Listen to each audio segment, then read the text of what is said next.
અક્ષરધામ મહોત્સવની જય. અત્યારે આપણી ટૂંકી સભા છે, તો હમણાં જ શ્રાવણ માસ દરમિયાન 10 દિવસ જોધપુર રહેવાનું થયું. બહુ સરસ મંદિર બન્યું છે. એ મંદિરની કેટલીક વિશેષતાઓ આપણે જાણીશું અને સાથે સાથે મહંત સ્વામી મહારાજ કેટલું અદ્ભુત કાર્ય કરી રહ્યા છે એની પણ ઝાંખી મેળવશું. જોધપુરમાં જે આપણું મંદિર બને છે એની મુખ્ય વિશેષતા એ છે કે જોધપુરી પથ્થરનું પહેલું BAPS મંદિર બને છે. જોધપુરી પથ્થર, સેન્ડસ્ટોન. તો ગુલાબી પથ્થરોના તો આપણે ઘણા બધા મંદિરો છે, પણ જોધપુર સેન્ડસ્ટોનની કેટલીક વિશેષતાઓ છે. એકદમ કઠણ, એકદમ હાર્ડ, એકદમ સખ્ત પથ્થરો હોય છે અને એટલે જ કોઈ પણ શિલ્પકામ માટે એ પથ્થરને ઓછો પસંદ કરવામાં આવે.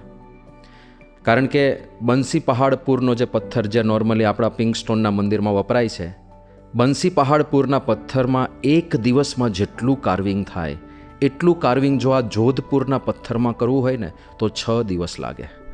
6 ગણો વધારે સમય લાગે. એટલો કઠણ પથ્થર છે. એટલે નોર્મલી શિલ્પકામની અંદર બહુ ઓછો પસંદગી પામે છે, પણ એની સાથે એની કેટલીક વિશેષતાઓ, પ્રોઝ એન્ડ કોન્સ બંને હોય ને. આટલો કઠણ છે પણ એની સાથે એ કઠણ છે એટલે એ ક્યારેય જૂનો થતો નથી.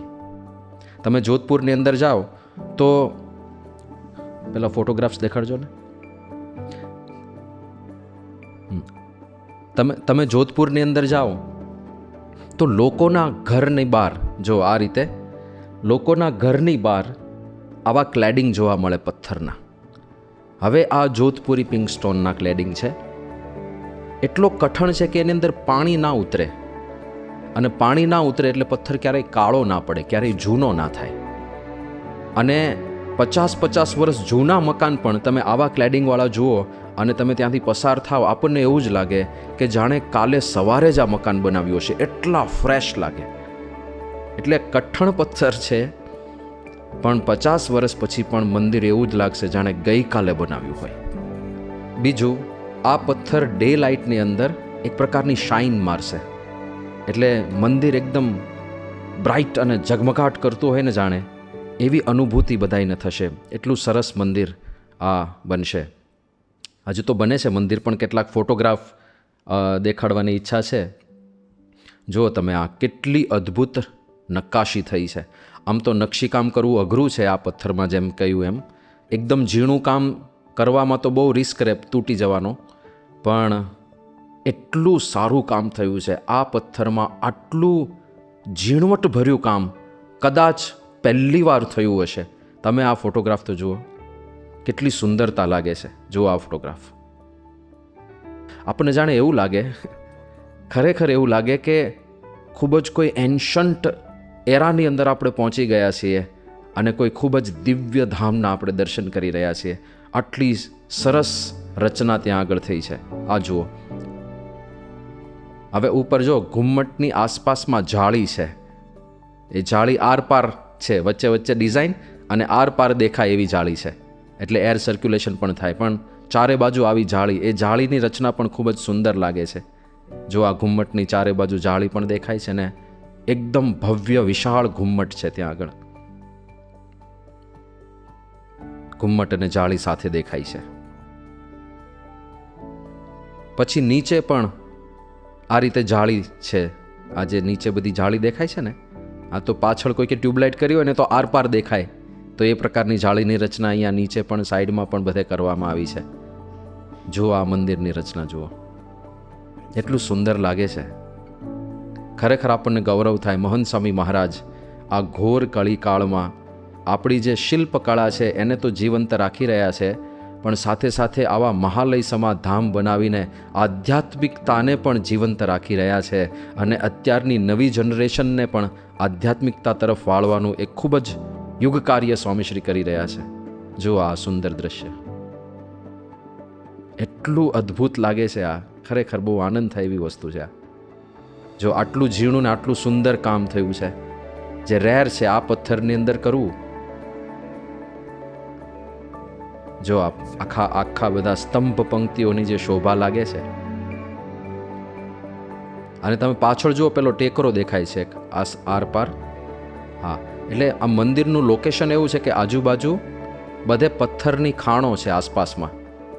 મંદિરની એક્ઝેક્ટ સામે જ પથ્થરની મોટી ખાણ છે. અને એક બહારના સજ્જને આવીને બહુ ખૂબ જ સુંદર મનન આપેલું કે સામે જે ખાણ છે એ ખાણના પથ્થરોને ઈર્ષા થતી હશે કે મારો ઉપયોગ આ મંદિરમાં કેમ ના કર્યો. કદાચ કર્યો પણ હશે, આપણને ખબર નથી, પણ એમણે તો પોતાની રીતે પોતાની ભાવનાઓ વ્યક્ત કરી હતી કે એ બધા પથ્થરોને ઈર્ષા થતી હશે કે આટલું સુંદર મંદિર બની ગયું અને અમને સેવા ના મળી. એવી સરસ વાત કોઈક ભાઈએ કરેલી. પણ આજુબાજુ પથ્થરોની ખાણ છે, અને જ્યાં પથ્થરની ખાણ નથી ત્યાં પણ બધા પથ્થરના જ ટેકરા ને એવું બધું છે. એટલે મંદિરની આજુબાજુ અત્યારે વિશેષ કોઈ ડેવલપમેન્ટ થયું નથી, પણ આ રીતનો ટેકરીવાળો આખો પ્રદેશ છે. જો આ ફોટોગ્રાફ જુઓ, જો આ સ્તંભ પંક્તિને આખી રચના કેટલી અદ્ભુત લાગે છે. ખરેખર મહંત સ્વામી મહારાજ જે કાર્ય કરી રહ્યા છે આ ઘોર કળી કાળની અંદર, કોણ આવું કરે? કેટલી મહેનત છે આની પાછળ, કેટલી મહેનત, કેટલી કડાકૂટ. આ એક ડિઝાઇન નક્કી કરવાની, લોકો સાથે કામ કરવાનું, કામ કરાવવાનું, પણ આ બધી મહેનત વર્થ છે. આ મંદિરોથી જે કાર્ય થાય છે ને એની સામે આપણે જ્યારે નજર નાખીએ ત્યારે આ બધી મહેનત વર્થ છે, એ યોગ્ય છે, એ બરાબર છે, અને કરવી જ જોઈએ. આપણને ઉત્સાહવર્ધન થાય ઉલટાનું કે જે કાર્ય કરીએ છીએ એ વધારે વેગથી કરવું જોઈએ, કારણ કે લોકોના જીવન બદલાય છે, લોકોને દિવ્યતાનો અનુભવ થાય છે આ મંદિરોમાં. ઓલરેડી હજુ તો અહીંયા ભગવાન પ્રતિષ્ઠિત પણ નથી થયા. આપણે જે 10 દિવસ મેં વાત કરીને કે શ્રાવણ માસમાં મને ત્યાં સેવા માટે જવાનું થયેલું, તો જુદા જુદા સમાજના લોકો આવતા હતા અને બધાએ મંદિર જોતા હતા, મંદિર વિશે જાણતા હતા, સત્સંગ, કથા, વાર્તા, ભજન ભક્તિનો લાભ લેતા હતા. તો એમાં એક દિવસ એક સમાજના લોકોનું સંમેલન હતું. 2-3 હરિભક્તો મોડા આવ્યા અને સંમેલન આખું પૂરું થઈ ગયું હતું. પછી એ ત્યાં કેમ્પસમાં ઊભા હતા અને હું ત્યાંથી પસાર થયો અને ભાઈ મળ્યા. એમણે કીધું કે સ્વામી, અમે તો મોડા પડ્યા, ફંક્શનમાં તો ના પહોંચી શક્યા, સભામાં તો નહોતા આવી શક્યા, પણ કંઈક જુદી જ દિવ્યતા છે અહીંયા, કંઈક જુદો જ અનુભવ અમને થઈ રહ્યો છે, અંતરમાં એટલો બધો આનંદ થાય છે. એમણે કહ્યું કે સ્વામી, जब राम मंदिर बना था अयोध्या में, जब वो बन रहा था तब तो हमें जाने का अवसर प्राप्त नहीं हुआ था, लेकिन आज यहाँ पर आए जैसे साक्षात भगवान श्री रामचंद्र जी की उपस्थिति में हम यहाँ पर खड़े हो, ऐसा हमें अनुभव हो रहा है, इतना आनंद अंतर में हो रहा है, एक दिव्यता का अनुभव हो रहा है. તો આ તો એ લોકોના ઉદ્ગારો હતા. ખરેખર બધાને અત્યારથી મંદિર આકર્ષી રહ્યું છે. બીજી એક વિશેષતા બની, આ 10 દિવસ દરમિયાન 4 વખત એવા પ્રસંગો બન્યા કે એક આખી બસ ભરીને યાત્રીઓ આવી જાય અને અંદર આવી જાય કે કહાં પર હે ભગવાન, कैसे दर्शन करने हैं. એટલે બધા કે હજુ તો મંદિર બને છે, પ્રતિષ્ઠા બાકી છે, 25મી સપ્ટેમ્બરે પ્રતિષ્ઠા મહોત્સવ થશે. તો કે અમને તો એવા સમાચાર મળ્યા કે મંદિર બની ગયું છે, એટલે અમે તો દર્શન માટે આવ્યા છીએ. 4 વખત આખી બસ ભરીને યાત્રીઓ આવ્યા અને મંદિર કેમ્પસમાં આવી જાય કે ક્યાં દર્શન કરવાના છે. પણ અત્યારથી આ મંદિર લોકોને આકર્ષી રહ્યું છે, આકર્ષણનું કેન્દ્ર બની રહ્યું છે. પછી બીજી એક વિશેષતા છે, આપણે આ રીતે શ્લોક કંડારેલા છે. આપણે જે શાસ્ત્રોની વાત છે ને, તો શાસ્ત્ર, મંદિર અને સંત એ 3 આપણી ભારતીય સંસ્કૃતિના આધાર સ્તંભો છે. તો આપણા શાસ્ત્રોના જે મહત્ત્વપૂર્ણ શ્લોકો અને મંત્રો કે જે આપણી ધરોહર છે એ અહીંયા કંડારવામાં આવ્યા છે. અહીંયા કંડારા એટલે સમજવાનું કે 1000 વર્ષ સુધી લોકો આ વાંચશે ને. જો આ શોભા જુઓ તમે, અને પાછળ ટેકરી દેખાય છે.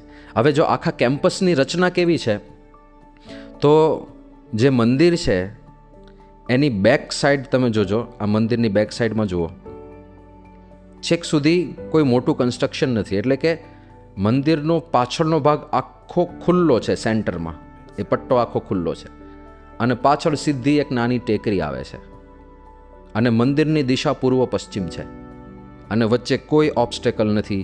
એટલે સવારે સૂર્યોદય થાય પહેલી જ કિરણ આ મંદિરના શિખર ઉપર પડે. અને આ જોધપુર છે ને, સૂર્યનગરી છે. અને સૂર્યનગરીમાં સૂર્યોદય થાય અને પહેલું કિરણ સીધું જ મંદિરના શિખર ઉપર પડે અને એટલી અદ્ભુત શોભા લાગે છે આ મંદિરની. આ મંદિરનો બેક વ્યૂ છે. પાછળથી પણ તમે ત્યાં બેઠા હો ને તમને ખસવાનું મન ના થાય, એમ જ થાય કે બસ અહીંયા બેસી રહો ને મંદિરને નિરખ્યા કરું, મંદિરને નિરખ્યા કરું, મંદિરને નિરખ્યા કરું.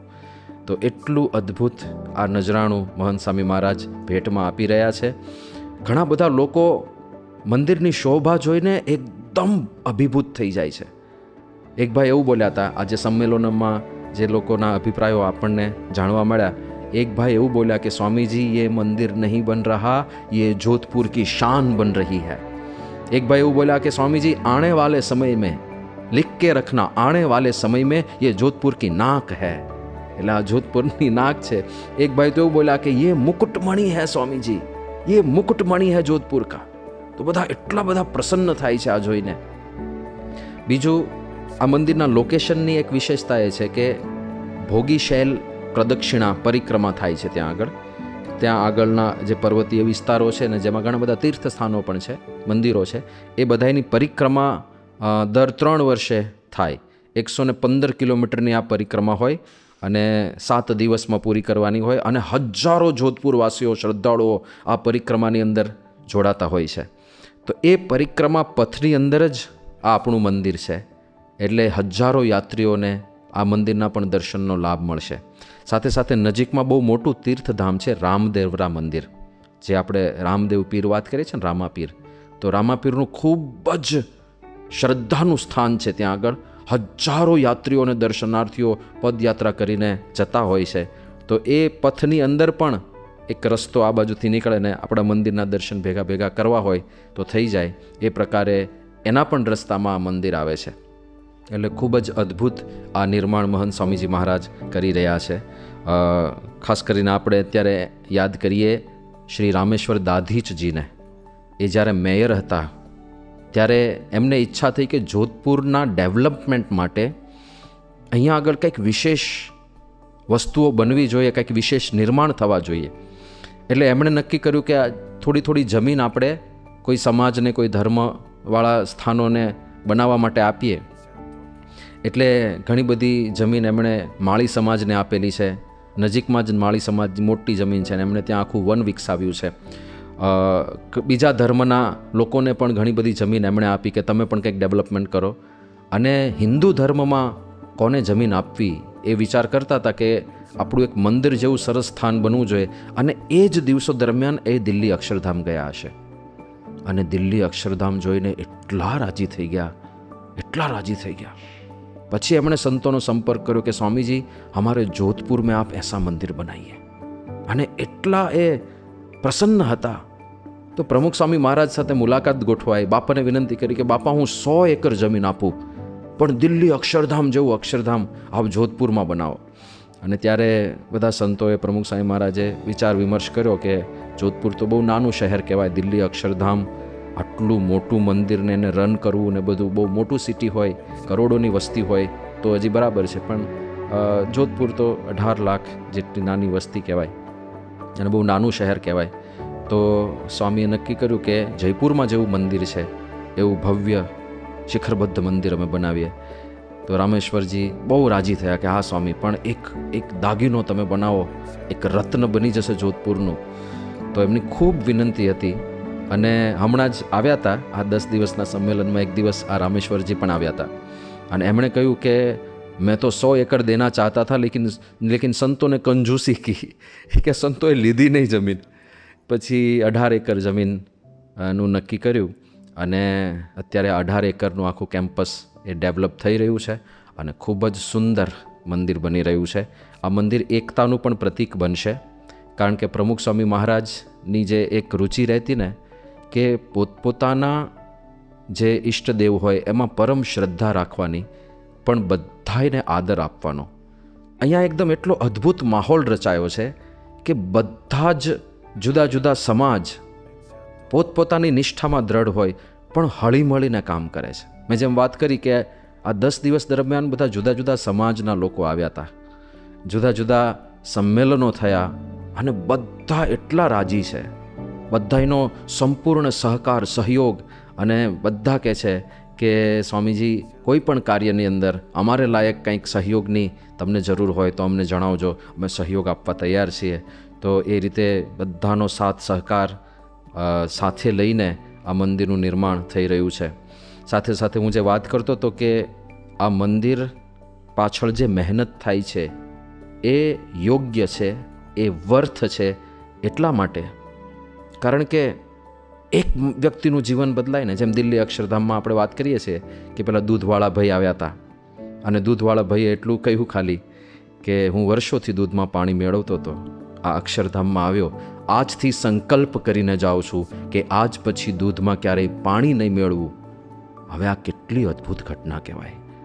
એક વ્યક્તિ આટલી પ્રેરણા લઈને જાય છે કે ક્યારે હવે હું દૂધમાં પાણી નહીં મેળવું, તો એ કેટલી પોઝિટિવ એનર્જી તો આમ લબાલબ થઈને ગયા હશે.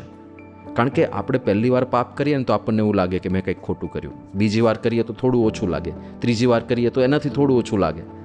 પણ કોઈ ભૂલ આપણે રોજ કરતા થઈ જઈએ ને પછી એ ભૂલ જેવું લાગે પણ નહીં, એ રૂટીન બની જાય. આને દૂધમાં પાણી નાખવું એ રૂટીન બની ગયું હતું, એ વર્ષોથી કરતા હતા. પણ અહીંયા આવીને કેટલી અદ્ભુત પ્રેરણા મળી ગઈ હશે કે વર્ષોથી જે ભૂલ કરતા હતા એ ભૂલ રિયલાઇઝ થઈ અને એમણે પાછવા વળવાનો સંકલ્પ કર્યો. એ પ્રતિજ્ઞા કરીને ગયા કે આજ પછી હું ક્યારેય દૂધમાં પાણી નહીં મેળવું. હવે મારી દ્રષ્ટિએ આ એક જ પ્રસંગ બને ને, આ એક જ પ્રસંગની સામે આખું દિલ્હી અક્ષરધામ બનાવવાનો બધો જ પુરુષાર્થ સાર્થક છે. જો એક વ્યક્તિના જીવનમાં સુધારો આવતો હોય તો ખરેખર ખરેખર. અને અહીંયા તો ઓલરેડી બની ગયું. આ સમાજના સંમેલનો દરમિયાન વ્યસન મુક્તિની પણ આપણે થોડી વાતો થતી તો ઘણા બધા લોકો સામેથી આવ્યા અને વ્યસન મૂકીને ગયા. એક ભાઈ તો તમાકુનું પડીકું સીધું જ સંતોના ચરણોમાં મૂકી દીધું, સ્વામીજી ये यहाँ छोड़ कर जा रहा हूँ, आज के बाद कभी સ્પર્શ भी નહીં કरूँगा. પછી સંતોએ એમને હાથમાં જળ લઈને પ્રતિજ્ઞા પણ કરાવી. બીજા એક ભાઈ આવ્યા, એમણે કહ્યું કે સ્વામી मैं हाथ में जल तो अभी नहीं ले पाऊँगा क्योंकि मुझे डर लगता है कि कदाचित मैं पालन ना कर पाऊँ तो अपराध हो जाएगा संतों का. એટલે એમણે કહ્યું કે સ્વામીજી मैं करके देखता हूँ, मैं 15 दिनों तक, ये मेरी प्रतिज्ञा है ही, लेकिन मैं 15 दिनों तक अपने आप को मैं टेस्ट करना चाहता हूँ और उसके बाद मैं आऊँगा और प्रतिज्ञा करके जाऊँगा. તો કેટલા બધા લોકો વ્યસન મૂકીને ગયા, હજુ તો ભગવાન બેઠા નથી. ત્યારથી આ પરિવર્તનનું એક મંદિર બની ગયું છે. તો એટલું અદ્ભુત મંદિર આ જોધપુરનું છે. આવા મંદિરનો વિશેષ મહિમા સમજાય, મહંત સાંઈ મહારાજના આ કાર્યનો આપણને વિશેષ મહિમા સમજાય. આપણને તો જ્યારે જોધપુર જવાનો અવસર પ્રાપ્ત થાય ત્યારે, ભવિષ્યમાં ગમે ત્યારે થાય ત્યારે આપણને દર્શનને બધું થશે. પણ ત્યાં સુધી આપણે એમના કાર્યનો તો મહિમા સમજીને અંતરથી ગૌરવનો અનુભવ કરીએ અને આવા ગુરુદેવને કોટી કોટી વંદન કરીએ. શ્રી સ્વામિનારાયણ ભગવાનની જય.